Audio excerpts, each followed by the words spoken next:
नमस्कार सभी को। तो आज जो हमारा टॉपिक है वो रहेगा हमारा creep.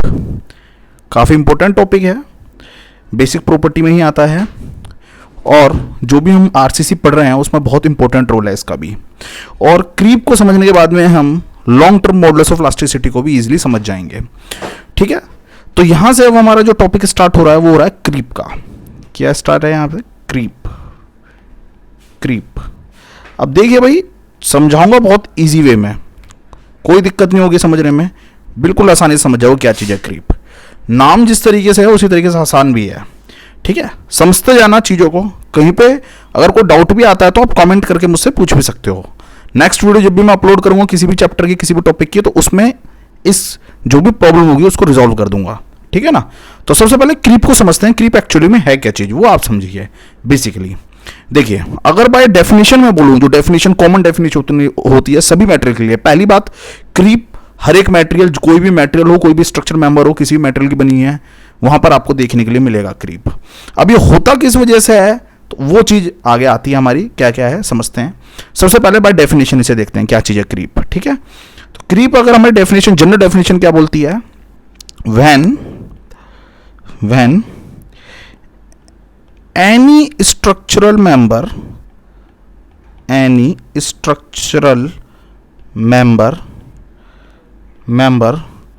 made of any material, किसी भी मटेरियल का बना हुआ है, कोई भी structural member, is subjected to sustain loading,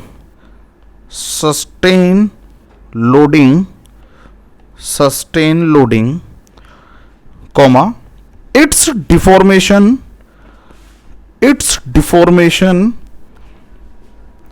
keeps on increasing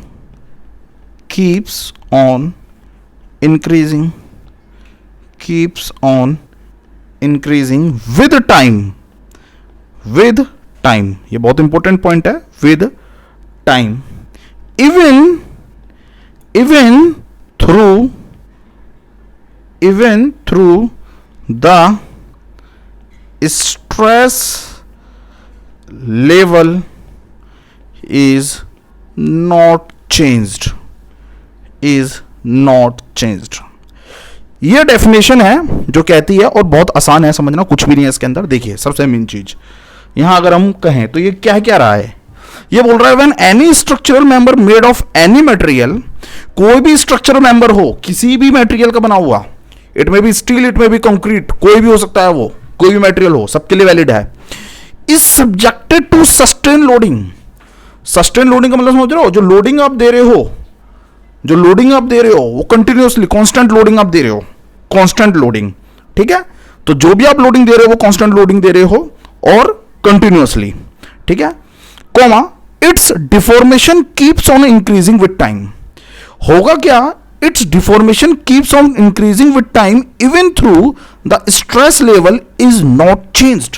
ये बहुत इंपॉर्टेंट पॉइंट है कि विद टाइम डिफॉर्मेशन होगा, with time deformation keeps on increasing with time even through the stress level is not changed. जो भी stress level आपने change नहीं किया, इसका मतलब without change in stress level, जो भी स्ट्रेस आ रही थी, जो भी सस्टेन लोडिंग आ रही थी, उसके साथ में आपने कोई चेंज नहीं किया लोड पे, लोडिंग कांस्टेंट ही थी, लेकिन उसके बावजूद भी आपको उस मेंबर में डिफॉर्मेशन देखने के लिए मिला। और वो जो डिफॉर्मेशन देखने के लिए आपको मिल रहा है विद टाइम, किसके साथ में? टाइम के साथ में। स्ट्रेस को हम नहीं बढ़ा रहे, स्ट्रेस जो है हमारी वो कांस्टेंट है। विद टाइम जो स्ट्रेन हमें देखने के लिए मिल रहा है, दैट इज कॉल्ड क्रीप। उसी को हम क्या बोलते हैं?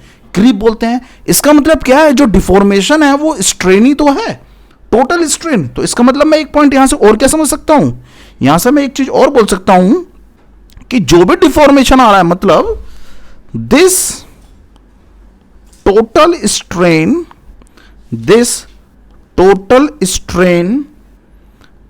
या डिफॉर्मेशन भी बोल सकता हूं। डिफॉर्मेशन ये वही भाई, ये यही डिफॉर्मेशन है जो ये लिखवाया है, ये वाला डिफॉर्मेशन। दिस टोटल स्ट्रेन या डिफॉर्मेशन दैट इज, लेकिन कौन सा वाला?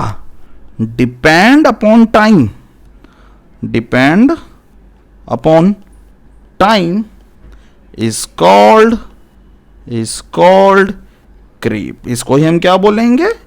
Creep is called creep. तो टाइम डिपेंडेंट कंपोनेंट होता है क्रीप, टाइम डिपेंडेंट, और क्रीप कुछ भी नहीं है, अब आपको क्लियर हो गया होगा, दैट इज टोटल स्ट्रेन। लेकिन ये जो टोटल स्ट्रेन है ये कौन सी है? अब ये कैसे पता चलेगा आपको? देखिए बिल्कुल इजी वे में आपको बेसिक डायग्राम से समझाऊंगा क्या होता है ये, ठीक है? कहीं से कोई दिक्कत नहीं आएगी। अब ये डेफिनेशन थी, लैंग्वेज थी, समझने में दिक्कत आ सकती है, लेकिन अगर आप डायग्राम देख लोगे तो आपको कहीं भी कोई डाउट नहीं रहेगा। तो अब हम आगे कंटिन्यू करते हैं और इसको समझते हैं विद डायग्राम क्या चीज है ये, ठीक है? तो यहां से मैंने न्यू स्लाइड ली और अब मैं यहां से शुरू करता हूं। देखिए मान लीजिए एक जनरल ये आपका डायग्राम है जो आप जानते भी होंगे, कई बार आपने देखा भी होगा किताबों में, लेकिन समझने में अब आसानी होगी। यहां पर आपको मैं समझाऊंगा। मान लीजिए ये आपकी कोई भी एक बार है जिसको आपने फिक्स कर रखा है, ऊपर से फिक्स कर रखा है, नीचे से फ्री है। ये बार है आपकी, क्या है ये? बार। अभी किसी मेटेरियल की हो सकती है, मान लीजिए स्टील की बार है, जो भी है, ये मैंने क्या ले लिया? एक बार, ठीक है? इसकी लेंथ क्या है? मान लीजिए इसकी जो टोटल लेंथ है वो L है, ऊपर से फिक्स है, ठीक है? अब क्या कर रहे हो आप? इस पे पुलिंग फोर्स अप्लाई कर रहे हो। पुलिंग फोर्स, मान लीजिए कोई भी पुलिंग फोर्स अप्लाई कर रहा हूं, P is the pulling force, P क्या अप्लाई कर रहा हूं? Pulling force P। इसके वजह से देखना आप ध्यान से, मान लीजिए मैंने पुलिंग फोर्स देना शुरू किया, होगा क्या ये आप खुद भी अंडरस्टैंड कर सकते हो। शुरू में होगा क्या?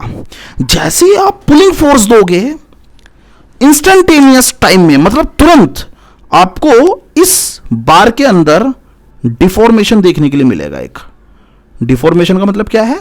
इस बार की जो लेंथ होगी वो इंस्टेंटेनियसली, मतलब तुरंत इस बार की लेंथ चेंज हो जाएगी, मतलब थोड़ी सी इंक्रीज हो जाएगी, क्योंकि हम टेंसाइल फोर्स दे रहे हैं, पुलिंग फोर्स दे रहे हैं, तो इंक्रीज हो जाएगी। अब ये आपको मैं जो दिखा रहा हूं ये डायग्राम स्केल पे नहीं है, ये मत समझना कि इतना ज्यादा डिफॉर्मेशन होगा, नेग्लिजिबल डिफॉर्मेशन होगा। आप हो सकता है उसको जज भी ना कर पाओ, आप ऑब्जर्व भी ना कर पाओ, लेकिन मैं आपको बता रहा हूं इंस्टेंटेनियस के बारे में कि इंस्टेंटेनियस क्या चीज है ये। तो यही जो आपका जो चेंज ये जो आपको देखने के लिए मिला स्ट्रेन, आपको पता है जैसे ही आपने लोड दिया था, लोड देते ही ये स्ट्रेन आपको देखने के लिए मिला। इसका मतलब ये जो dx जो मैंने को जो ये स्ट्रेन, मतलब जो चेंज इन लेंथ देखने के लिए जो मिल रहा है, dx जो चेंज इन लेंथ देखने के लिए मिल रहा है, ये एक्चुअल में इन टाइम इक्वल टू 0, क्योंकि इंस्टेंटेनियस प्रोसेस और इंस्टेंटेनियस प्रोसेस में अप्रोक्स टाइम कितना लगा? मैं क्या मान के चलूंगा? Time equal to 0। At t equal to 0 आपको डिफॉर्मेशन कितना देखने के लिए मिला? dx। समझ आ रहा है ये नहीं आ रहा? डिफॉर्मेशन कितना देखने के लिए मिला? dx। अब ध्यान से देखना क्या चीज है। अब यहां पर ये जो dx आपको जो डिफॉर्मेशन देखने के लिए मिला, अब अगर कोई मुझसे कहे कि क्या ये डिफॉर्मेशन जो है, ये डिफॉर्मेशन क्या इलास्टिक डिफॉर्मेशन है? क्यों? क्योंकि ये डिफॉर्मेशन तुरंत देखने के लिए मिला। अब इलास्टिक डिफॉर्मेशन कहां से आ गया ये? अब वो भी आपको मैं समझाता हूं। मान लीजिए ये जो पी लोड दिया था, ये पी लोड मैं रिमूव कर दूं, ये जो लोडिंग थी इसको अनलोड कर दूं, तो एक्चुअल में होगा क्या? यही जो मेंबर स्ट्रेच होकर यहां तक आ चुके हैं, यही मेंबर वापस अपनी ओरिजिनल शेप में पहुंच जाएगी, मतलब यही लेंथ दोबारा से L हो जाएगी।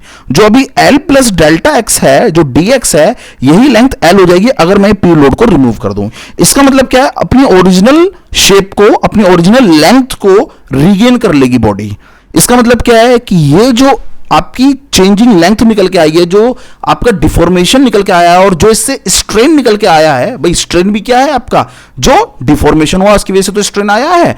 तो ये जो देखने के लिए आपको मिल रहा है एक्चुअली में ये इलास्टिक है। कैसा है? इलास्टिक। तो अब मेरा यहां से एक पॉइंट क्लियर हो गया कि इसका मतलब इलास्टिक स्ट्रेन जो हुई, इलास्टिक स्ट्रेन वो कितनी होगी? That is equal to dx। भाई चेंजिंग लेंथ कितना हुआ? dx अपन में ओरिजिनल लेंथ कितनी है? L। और कितने टाइम पर? At t equal to 0। ये आपको क्लियर हो गया होगा। अब ध्यान से समझना दूसरी चीज जो है। अब दूसरी चीज क्या है? दूसरी आगे बढ़ते हैं। तो दूसरा जो है वो अब जो लोडिंग है, अब मैंने मान लीजिए लोडिंग जो है, फर्दर लोडिंग मैंने कंटिन्यू रखी, मैंने अपनी लोडिंग को हटाया नहीं। एग्जाम्पल क्या है? ये जो लोडिंग मैं कह रहा था कि हट गई है, एक्चुअल में लोडिंग नहीं हटी, लोडिंग कंटिन्यू है। तो लोडिंग कंटिन्यू, तो आपको पता है ये जो डिफॉर्मेशन है ये रुकेगा तो नहीं, ये डिफॉर्मेशन क्या है? ये डिफॉर्मेशन चलता रहेगा। ये डिफॉर्मेशन टाइम के साथ में चलता रहेगा। भाई मैं पहले बता दे रहा हूँ, ये स्केल पिनियन डायग्राम बहुत कम होगा डिफॉर्मेशन, ये जो टोटल लेंथ है उसके कंपैरिजन में ये वैल्यू तो बहुत ही कम होगी, ठीक है। मान लीजिए टाइम के साथ में चेंज होता जा रहा है डिफॉर्मेशन। मान लीजिए ये कोई मेरे को डिफॉर्मेशन एक dy मिला at t equal to T time, किसी भी टाइम t पर ये डिफॉर्मेशन एक dy मिला, यहां से लेकर यहां तक का, मतलब इलास्टिक से ऊपर वाला डिफॉर्मेशन dy मिला। अब ये जो डिफॉर्मेशन dy वाला मिला, क्या ये इलास्टिक रेंज से या इलास्टिक लिमिट से ऊपर वाला डिफॉर्मेशन है? बिल्कुल, इलास्टिक डिफॉर्मेशन तो मेरी यहां खत्म हो गई, इससे ऊपर वाला डिफॉर्मेशन है। इसका मतलब यदि अब मैं यहां से p लोड को रिमूव कर दूं, अगर हटा दूं, तो आपको पता है अपनी बॉडी ओरिजिनल लेंथ को रीगेन नहीं कर पाएगी, उसके अंदर कुछ ना कुछ डिफॉर्मेशन आ जाएगा। क्या आ जाएगा? डिफॉर्मेशन। और पी लोड मैंने चेंज नहीं किया, पी लोड क्या है मेरा? फिक्स है, मतलब कांस्टेंट लोडिंग है, ये ध्यान रखना, सस्टेन कांस्टेंट लोडिंग हम दे रहे हैं। समझ आ गया नहीं आ गया? तो एट t इक्वल टू 0 ये मेरे को dy नजर आ रहा है। अब ये जो dy आपको नजर आ रहा है, एक्चुअल में ये भी तो एक स्ट्रेन है, लेकिन ये स्ट्रेन अब इलास्टिक स्ट्रेन नहीं है, इसी को ही अब हम क्या बोलेंगे? At t equal to t that is equal to creep strain. अब यहां से एक नया वर्ड निकल के आ गया, creep, that is equal to creep strain. और क्या होगी इसकी वैल्यू? dy अपॉन में ओरिजिनल लेंथ, उससे ही हम कंपेयर करेंगे हमेशा ओरिजिनल लेंथ से, at t equal to t time, किसी भी टाइम t पर। यही हमारी क्रीप स्ट्रेन है। समझ आ गया नहीं आ गया? क्लियर? अब ये जो क्रीप स्ट्रेन है, जो क्रीप स्ट्रेन आपको देखने की मिल रही है, जो मैंने आपको जो चेंजिंग लेंथ दिखला रहा हूं विद सस्टेन लोडिंग, ये किसी पर्टिकुलर टाइम तक ही मिलेगी। अब ये बात अलग है कि जो क्रीप होती है वो इनफाइनाइट टाइम तक चलती है, लेकिन इन आरसीसी जनरली हम ये मान लेते हैं कि 99% जो क्रीप है वो 5 इयर्स में कंप्लीट हो जाती है, और 100 इयर्स भी जो होती है वो 99% के बिल्कुल नजदीकी होती है। इसलिए 100 इयर्स और 5 इयर्स को लगभग अप्रोक्सीमेटली सेम ही ले लेते हैं, ट्रीट कर लेते हैं कि जो 5 इयर्स में अगर हमने जो क्रीप अचीव कर ली वही हमारी मैक्सिमम क्रीप होगी। तो अब देखिए ध्यान से, अगर ये dy है तो आपको पता है इलास्टिक स्ट्रेन यहां तक थी आपकी, इलास्टिक स्ट्रेन से अगर हम ज्यादा आगे बढ़ रहे थे तो हमारी क्रीप स्ट्रेन आ रही थी। अगर यहां से लेके मैं यहां तक टोटल की बात करूं, मान लीजिए टोटल जो क्रीप आई निकल वो dy मैक्स निकल के आई, मतलब मैक्सिमम जो निकल के आई वैल्यू वो dy मैक्स निकल के आई। यही dy मैक्स अगर मैं बात करूं तो यही dy मैक्स क्या बता रही है? ये किस टाइम पे निकल के आ रही है? एट t इक्वल टू लगभग जो होता है, अगर मैं बात करूं तो 5 इयर्स में मान लेता हूं मैं कि dy की वैल्यू मैक्सिमम निकल जाती है, मतलब मैक्सिमम क्रीप स्ट्रेन, मतलब अल्टीमेट क्रीप स्ट्रेन कितने पर अचीव हो जाता है? 5 इयर्स पे। अब ये धीरे धीरे चलता जाएगा अप टू 100 इयर्स चलेगा, ठीक है ना। और 100 इयर्स पे भी एक्चुअल में कंप्लीट नहीं होता, इनफाइनाइट टाइम तक चलता है, लेकिन ये मैं मान लेता हूं आरसीसी में 5 इयर्स तक के लिए, ठीक है। तो अब यहां पर अगर मैं बात करूं तो यहां पर अल्टीमेट क्रीप स्ट्रेन कितनी होगी? अल्टीमेट क्रीप स्ट्रेन मतलब maximum creep, ultimate creep strain that is equal to क्या होगी value? That is equal to क्या होगी वैल्यू अल्टीमेट क्रीप स्ट्रेन के? dy मैक्स अपॉन में l, और यहां पर dy मैक्स अपॉन में l। समझ आ गया? ये अल्टीमेट क्रीप स्ट्रेन है। कोई डाउट किसी को इसमें? तो अल्टीमेट क्रीप स्ट्रेन आपको पता चल गया, क्रीप स्ट्रेन पता चल गया। क्रीप स्ट्रेन किसी भी टाइम t पे आप निकाल सकते हो, अल्टीमेट मतलब मैक्सिमम जो आपको अचीव हुई। अब आरसीसी में at t equal to 5 years पे ले लेते हैं, लेकिन अप टू 100 इयर्स वो एक्चुअली में 100 इयर्स पे ही लगभग कंप्लीट होने वाली होती है, और उस पर भी कंप्लीट नहीं होती, इनफाइनाइट टाइम लेती है, लेकिन 100 इयर्स तो होता ही होता है। लेकिन हम 100 इयर्स तक इंतजार नहीं कर सकते, इसलिए हम उसको 5 इयर्स पे कंसीडर कर लेते हैं आरसीसी में, ठीक है ना। समझ आ गया नहीं आ गया? जो भी हम बात पढ़ेंगे, जो कॉन्क्रीट की बात करेंगे, कॉन्क्रीट की बात कर रहा हूं, तो कॉन्क्रीट में क्या है? 5 इयर्स, अप टू 5 इयर्स हम कंसीडर कर लेते हैं। अब यहां पर इलास्टिक स्ट्रेन आपको पता चल गई। इलास्टिक स्ट्रेन क्या है? जो रिकवरेबल है, मतलब टोटल आपकी रिकवरी हो जाएगी। क्रीप स्ट्रेन है, टोटल रिकवरी नहीं हो पाएगी, कुछ पार्ट आपका परमानेंट डिफॉर्मेशन में चेंज हो जाएगा। ऐसी अल्टीमेट क्रीप स्ट्रेन है, उसमें भी क्या होगा? आपका परमानेंट डिफॉर्मेशन में कुछ पार्ट कन्वर्ट हो जाएगा। वो चीज आगे हम ग्राफिकली समझेंगे उसको कैसा होता है। तो ये बेसिक था बिल्कुल एकदम, ये क्रीप के बारे में मैंने आपको बताया कि भाई क्या चीज होती है क्रीप, अब आप समझ गए होंगे। अब यहां पर आगे कंटिन्यू करते हैं कि भाई मैंने ये बात जो बताई है ये बार के लिए बता दी। अब कंक्रीट, यहां हमारा टॉपिक क्या चल रहा है? कंक्रीट का टॉपिक चल रहा है, तो कंक्रीट में भी तो सेम चीज होगी। यहां पर मैंने क्या पुलिंग फोर्स दे रखा था, वहां पे मैं कंप्रेसिव फोर्स दे दूंगा। तो अगर मैं बात करूं कंक्रीट के लिए, तो कंक्रीट में मान लीजिए कोई कंक्रीट होती, अगर मैं फॉर कंक्रीट बात करूं, फॉर कंक्रीट, तो कंक्रीट के लिए लो चलो बात कर लेते हैं। तो कंक्रीट के केस में भी सेम चीज ही मिलेगी। मान लीजिए हमारा क्या है, कोई ब्लॉक है, मान लीजिए कॉलम ही है, कॉलम मान लो, नीचे से क्या है ये फिक्स हो गया, ऊपर से आप लोडिंग दे रहे हो, पी लोड अप्लाई कर रहे हो। मान लीजिए इनिशियल लेंथ इसकी कितनी है? l है। तो इसकी वजह से क्या होगा, लोडिंग की वजह से एक इंस्टेंटेनियस आपका डिफॉर्मेशन आएगा, उसकी वजह से इंस्टेंटेनियस स्ट्रेन आएगी। मान लीजिए वो कितनी निकल कर आएगी, dx निकल के आएगी, dx, समझ आ गया। उसके बाद में क्या होगा आपका, उसके बाद में ये dy निकल के आएगी आपकी, जो क्रीप स्ट्रेन है। और अगर मैं टोटल निकालूं मैक्सिमम, तो dy मैक्स निकल के आएगी, dy मैक्स। तो चीज़ वही है जो मैंने पहले आपको समझाया है। तो ये dx जो है ये कितने टाइम पे निकल के आ जाएगा, t equal to 0, approximately t equal to 0, instantaneous मिलेगा आपको dx, क्योंकि इलास्टिक स्ट्रेन है। और dy मैक्स क्या है, approximately t equal to 5 years पे dy मैक्स की वैल्यू मिल जाती है। अभी अब 200 ईयर्स आपका चलता रहेगा, ठीक है ना। अब dy क्या है, dy भी क्या है, t इक्वल टू 2, किसी भी पर्टिकुलर टाइम पे dy है, at t equal to t किसी भी टाइम पर है, तो क्रीप स्ट्रेन ही, लेकिन अल्टीमेट वाली कौन सी है, dy मैक्स है। तो इसमें क्या है, इसमें लेंथ जो हो रही है वो रिड्यूस हो रही है, L से वैल्यू माइनस होती जाएगी, तो कंप्रेसिव फोर्स क्योंकि लग रहा है इसकी वजह से। तो ये कंक्रीट का केस है, चीजें सेम रहेंगी। अब क्रीप की अगर मैं बात करूं तो कंक्रीट में ये चीज मैंने आपको समझा दी। अब बात आती है कि ग्राफिकली इसको कैसे समझे। ग्राफिकली समझने में कोई दिक्कत नहीं है, बिल्कुल इजी है, आप बिल्कुल इजीली समझ जाओगे ग्राफिकली भी। तो ग्राफिकली मैं आपको समझा देता हूं क्या चीज है अभी ग्राफिकली वो आप समझिए कैसे है। देखिए ग्राफिकली बहुत आसान है, इजीली आप अंडरस्टैंड कर जाओगे, समझ जाओगे क्या चीज़ है। मान लीजिए ये आपका, ये मान लीजिए आपकी टोटल स्ट्रेन है, टोटल स्ट्रेन ये वाली एक्सिस वाई एक्सिस, और एक्स एक्सिस में मैंने आपको टाइम दिखाया है, टाइम, ठीक है। अब मैं आपको दिखाता हूँ जो हमारा कर्व बनेगा, वो पहले बना देता हूँ कर्व, फिर आप समझ जाओगे।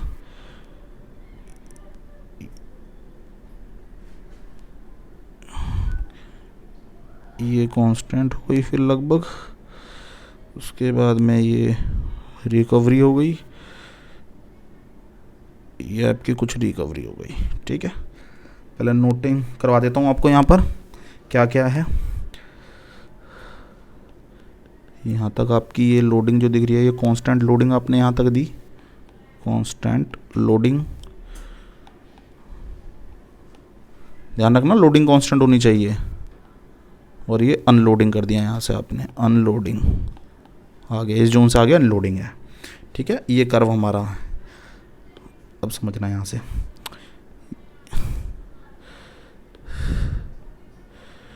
ये हमारी इंस्टेंटेनियस स्ट्रेन है, इंस्टेंटेनियस स्ट्रेन,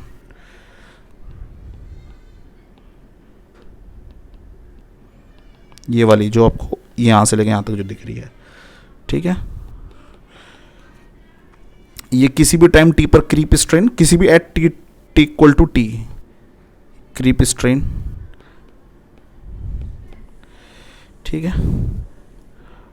ये अल्टीमेट क्रीप स्ट्रेन है, अल्टीमेट क्रीप स्ट्रेन।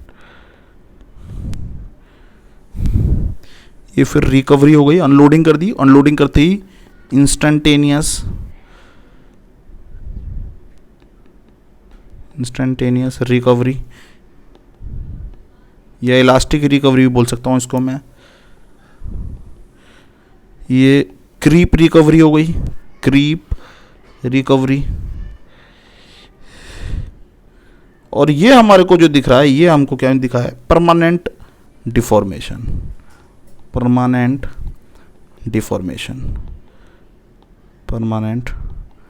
डिफॉर्मेशन। ये क्या है अब आप समझते हैं। यहाँ पर ये t इक्वल टू 0 पर है, और ये t इक्वल टू t पर, ये t इक्वल टू 5 ईयर्स पर, ये लगभग t इक्वल टू 100 ईयर्स पर। ये मैं आपको दिखला रहा हूँ, ये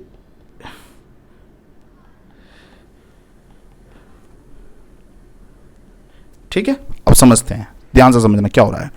देखिए अब उसी बार को जो मैंने बार ली थी, स्टील की बार ली थी या कंक्रीट के स्पेसिमेन को आप समझ जाओ, किसी को भी समझ लो। जब हम इनिशियली लोड अप्लाई करते हैं तो लोड अप्लाई करते ही क्या होता है, इनिशियल मुझे स्ट्रेन मिलती है। इनिशियल स्ट्रेन मतलब इनिशियल डिफॉर्मेशन की वजह से इनिशियल स्ट्रेन मिल रही है एट टी इक्वल टू 0 पर। अब देखो टी इक्वल टू 0, यहां से मेरा कोई भी टाइम अभी स्टार्ट भी नहीं हुआ, इन टी इक्वल टू 0 ये देखिए वाई एक्सिस पे मेरा ग्राफ चलना शुरू हो गया। और वाई एक्सिस किसको शो कर रही है, स्ट्रेन को शो कर रही है। इसका मतलब क्या है कि टी इक्वल टू 0 टाइम पे ही मुझे एक इंस्टेंटेनियसली स्ट्रेन देखने के लिए मिली। ये रही इंस्टेंटेनियसली स्ट्रेन, ये देखने के लिए मिली। अब उसके बाद क्या हुआ, यहां इस पॉइंट के बाद, इस लिमिट के बाद में, ये जो लिमिट आपको दिखा रहा हूं, उसके बाद में क्या हो रहा है, कर्व हमारा क्या है, अब टाइम के साथ में हमारा कर्व मूव कर रहा है। अभी तक टाइम के साथ मूव नहीं कर रहा, अभी क्या है, instantaneous time T equal to 0 पे मूव कर गया था, अब टाइम के साथ मूव कर रहा है। इसका मतलब क्या है कि हम इलास्टिक जोन से बाहर जा चुके हैं, अब हम प्लास्टिक जोन में जा चुके हैं, इलास्टिक जोन से बाहर हैं। अब क्या हो रहा है, हमारा धीरे धीरे कर्व इंक्रीज कर रहा है, मतलब वो हमारा धीरे धीरे, स्ट्रेन सडनली आपको देखने के लिए मिला था, जो इंस्टेंटेनियस स्ट्रेन देखने के लिए मिला था, अब क्या हो रहा है, वो धीरे धीरे टाइम के साथ ये क्या है, मूव करना शुरू हो रहा है। ये देखिए मूव करना शुरू हो रहा है, ये मूव हो रहा है। अब क्या है, धीरे धीरे जैसे जैसे टाइम बढ़ता जा रहा है, with time the rate of creep will decreases. अब देखो जो रेट है वो डिक्रीज हो रहा है। रेट कहने का मतलब क्या है कि अब टाइम ज्यादा लग रहा है किसी भी पर्टिकुलर स्ट्रेन को अचीव करने के लिए, तो हमारा क्या है कि जो स्लोप है वो डिक्रीजिंग ऑर्डर में चल रहा है। कहने का मतलब क्या है, रेट हमारा कम होता जा रहा है। मतलब क्या होता है कि टाइम के साथ में क्रीप का रेट स्लो होता जाता है, क्रीप की वैल्यू कम होती जाएगी टाइम के साथ में, मतलब हमें जो डिफॉर्मेशन मिल रहा है टाइम के साथ वो कम होता जाएगा। शुरू में तो डिफॉर्मेशन ज्यादा होगा, लेकिन उसके बाद में टाइम के साथ जैसे से चलते जाएंगे तो उसका रेट कम हो जाएगा, मतलब अब डिफॉर्मेशन हमारा स्लो रेट से होगा। और होते होते होते होते एक टाइम ऐसा आएगा कि हमारी जो वैल्यू है क्रीप की वो मैक्सिमम अचीव हो जाएगी, और मैक्सिमम अचीव होने पे वही क्या निकल के आ जाएगी, अल्टीमेट क्रीप स्ट्रेन निकल के आ जाएगी। अल्टीमेट क्रीप स्ट्रेन मैंने आपको बताया था dy मैक्स अपॉन में L, वही तो होता है अल्टीमेट क्रीप स्ट्रेन। और क्रीप स्ट्रेन क्या बताया था, क्रीप स्ट्रेन क्या बताया था आपको, dy बाई एल, वो क्रीप स्ट्रेन था किसी पर्टिकुलर टाइम t पर। और इंस्टेंटेनियस स्ट्रेन क्या बताया था मैंने आपको, इंस्टेंटेनियस स्ट्रेन बताया था मैंने आपको dx अपन में l, जो इंस्टेंटेनियस आपको मिल रहा था, तो वही तो चीज है, लेकिन मैं आपको ग्राफिकली इसको शो कर रहा हूं। ग्राफिकली कैसे समझते हैं इसको, समझ आ रहा है। अब देखिए उसके बाद में क्या हुआ, अभी तक तो हमारी लोडिंग जो थी वो कांस्टेंट थी, ये देखिए मैंने यहां तक कांस्टेंट लोडिंग दे रखी है। अब ये 5 साल तक तो मैक्सिमम अचीव कर ली अल्टीमेट वैल्यू, लेकिन 100 ईयर्स और 5 ईयर्स में कुछ ज्यादा डिफरेंस नहीं है। तो आप देखिए ये लाइन जो मैंने दिखलाई है लगभग हॉरिजॉन्टल लाइन दिखाई है, मतलब स्ट्रेन की एक्सिस पर कोई भी चेंजेस नहीं आए टाइम के साथ। लेकिन देखिए 5 साल से हम कितने साल में पहुंच गए, 100 ईयर्स में हम पहुंच गए, 100 ईयर्स, ठीक है। अब क्या हुआ, 100 ईयर्स बाद में मैंने क्या करा, अनलोडिंग करी। अब जैसे ही मैंने अनलोडिंग करी, तो मेरे को सडनली इंस्टेंटेनियस रिकवरी देखने के लिए मिली। इंस्टेंटेनियस रिकवरी का मतलब क्या है कि जो भी लेंथ मैंने या तो कंप्रेसिव लोड दिया था तो लेंथ में रिडक्शन हुआ होगा, और अगर टेंसाइल लोड दिया होगा तो लेंथ में इंक्रीमेंट हुआ होगा, एक्सपेंशन हुआ होगा। तो वो एक्सपेंशन या रिडक्शन जो भी हुआ था वो रिकवर हो गया। रिकवर मतलब उतनी लेंथ को उसने फर्दर अपने आप को अचीव कर लिया, कहने का मतलब रिकवर कर लिया। और रिकवर करने के लिए इंस्टेंटेनियस रिकवरी मैंने आपको यहां पे दिखाई है। इंस्टेंटेनियस रिकवरी ये क्या है, लोड हटाते ही। तो इंस्टेंटेनियस रिकवरी क्या है, जो इंस्टेंटेनियस स्ट्रेन है जो मैंने आपको यहां पर दिखलाई, इंस्टेंटेनियस स्ट्रेन और इंस्टेंटेनियस रिकवरी। अब ये ध्यान रखना, इंस्टेंटेनियस रिकवरी जो होगी वो बिल्कुल एग्जैक्टली सेम नहीं होगी, इंस्टेंटेनियस स्ट्रेन के बराबर नहीं होगी, कुछ ना कुछ लॉसेस होंगे, और वो वैल्यू जो होगी इंस्टेंटेनियस रिकवरी की वो कम होगी, क्योंकि कंक्रीट की हम बात कर रहे हैं, होमोजेनियस है नहीं कंक्रीट, तो भैया जो भी, और यंग्स मॉडुलस ऑफ इलास्टिसिटी पे भी डिपेंड करती है। तो यहां पर क्या होगी, जो वैल्यू होगी वो सेम नहीं होगी, लेकिन हाँ हम ये मान लेते हैं आरसीसी में कि ये वैल्यू लगभग क्या है, दोनों सेम है। लेकिन आपको जनरली पता होना चाहिए ये सेम नहीं होती, लेकिन हम आरसीसी में क्या मान के चलेंगे कि इंस्टेंटेनियस रिकवरी और इंस्टेंटेनियस स्ट्रेन दोनों क्या है, लगभग सेम है। अब उसके बाद में क्या हुआ, एकदम ये रिकवरी हो गई। रिकवरी होते ही देखो ये जो इंस्टेंटेनियस रिकवरी आपको देखने के लिए मिली, आपका इंस्टेंटेनियस, ये देखो इंस्टेंटेनियस रिकवरी देखने के लिए मिली कि स्ट्रेन की वैल्यू अचानक से कम हो गई, क्योंकि भैया एक स्ट्रेन ही तो था, वो वैल्यू एकदम कम हो गई, उसने अपने को रिकवर कर लिया। उसके बाद में वो रिकवरी जो इंस्टेंटेनियस हुई, फिर उसके बाद में वो रिकवरी स्लो रेट से हो रही है, रेट जो हो गया वो स्लो हो गया रिकवरी का, है ना। अब ये जो रेट है, ये रेट जो रिकवरी हो रही है वो क्रीप रिकवरी हो रही है। क्रीप रिकवरी कौन सी होती है, जो क्रीप स्ट्रेन की वजह से आई थी, तो क्रीप स्ट्रेन की वजह से क्रीप रिकवरी होगी। अब इलास्टिक वाली तो अपने को पूरा रिकवर कर गई, लेकिन क्रीप वाली अपने आप को पूरा रिकवर नहीं कर पाएगी। क्रीप वाली अपने पूरे रिकवर नहीं कर पाएगी, उसमें क्या होगा, एक परमानेंट डिफॉर्मेशन हो जाएगा। मतलब एक टाइम आते आते अब हमारी रिकवरी बंद हो जाएगी, अब हमारी कोई रिकवरी नहीं होगी, और जो भी हमारी मेंबर थी, जो स्ट्रक्चर मेंबर थी, उसके अंदर मेरे को परमानेंट डिफॉर्मेशन देखने के लिए मिलेगा। परमानेंट या तो उसके अंदर एक्सपेंशन हो गया, या परमानेंट उसके अंदर जो भी रिडक्शन या कॉन्ट्रैक्शन हो गया उसकी मेंबर में, और वही हमारी क्या कहलाती है, परमानेंट डिफॉर्मेशन। यही परमानेंट डिफॉर्मेशन हमारी कहलाती है, जो परमानेंटली हमारी हो गई। ये हमारा रिकवरेबल नहीं है, ये रिकवर नहीं हो पाएगा।